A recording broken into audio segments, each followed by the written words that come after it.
புலி அப்படி வாடி. இவ்வளவு தூரம் வந்துட்டீங்க, வீட்டுக்கு வந்துட்டு போங்களே. வாங்க. இந்த நாய்க்கு எங்க இங்க வந்தது? மாமா நீங்க மாட்டிக்கிட்டீங்க. நான் நல்லா தாண்டா மாட்டிட்டேன். இதான் எங்க வீடு, உள்ள வாங்க. இந்த ஆடத்துக்கு நான் வரல. அதெல்லாம் இல்ல, மாட்டேன்.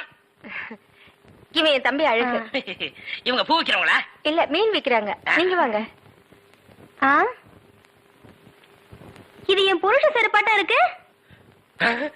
இல்ல இல்ல, இது நான் கட்டிக்க போற மாமனோடது. ஐயோ, இது என் புருஷ சட்டை மாதிரி இருக்கு.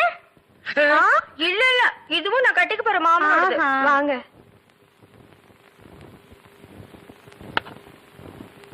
ஏங்க, யார் வந்திருக்காங்க பாருங்க. யாரு? வீட்டுக்கு வந்தவங்களுக்கு வணக்கம் சொல்லுங்க. வணக்கம். திரும்பி பாருங்க. இது என் சிநேகிதி, அது அவங்க தங்கச்சி. அக்கா, இவர் முகத்துல சோப்பு நோர மட்டும் இல்லன்னா நம்ம